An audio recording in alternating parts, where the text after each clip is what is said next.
सुपंडी, तू माझा मित्र अशोकशी बोललायस का? Financial adviser.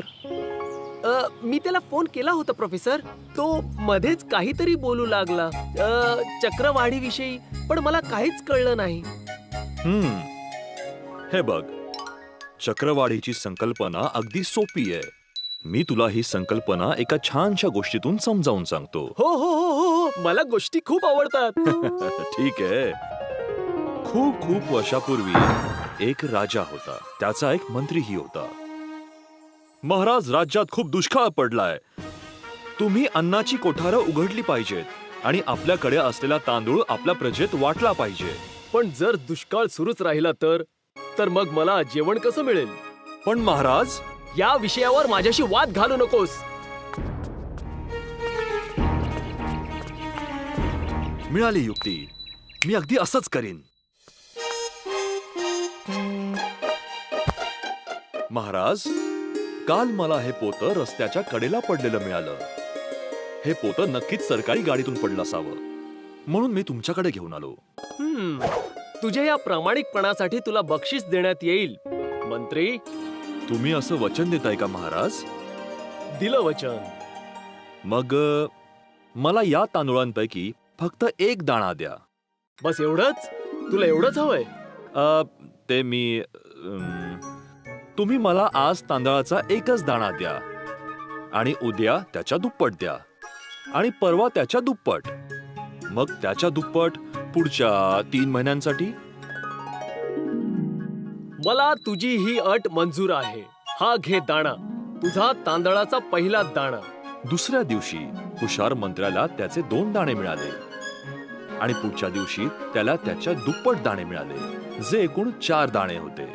आणि मग 12व्या दिवशी त्याला 2048 तांदळाचे दाणे मिळाले आणि त्याच्या पुढच्या दिवशी त्याला 4096 तांदळाचे दाणे मिळाले. आता तू पाहिलंस, मंत्र्याला त्याच्या हुशारीचं फळ मिळत होतं चक्रवाढीच्या सूत्रामुळे. आणि तांदळाच्या दाण्यांचं हे चक्रवाढीचं सूत्र 3 महिने सुरू राहिलं आणि त्या दरम्यान मंत्र्याला एकूण 1 अब्जाहून अधिक तांदळाचे दाणे मिळत होते. शेवटी राजाकडे काहीच तांदूळ उरले नाही. ते आता माझा सगळा तांदूळ तुमच्याकडे आहे. तुम्ही या तांदळाचं काय करणार आहात?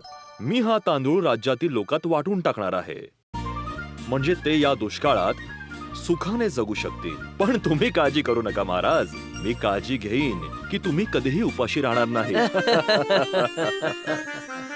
पाहिलंस ना तू सुपंडी, चक्रवाढ व्याज काय कमाल करू शकतं. हुशार मंत्री पूर्ण साम्राज्य वाचवू शकला या शक्तीचा वापर करून.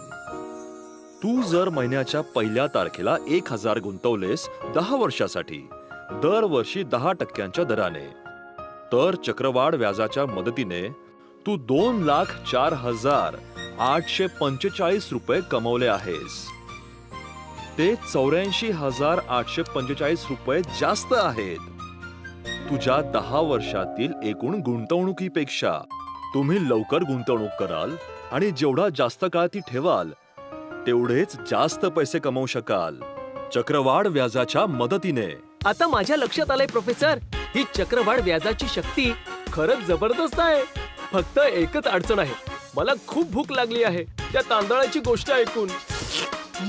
हो सुपंडी. म्युच्युअल फंड्स बाजारातील जोखमीच्या अधीन आहेत. योजनेशी संबंधित कागदपत्रे नीट वाचून घ्या.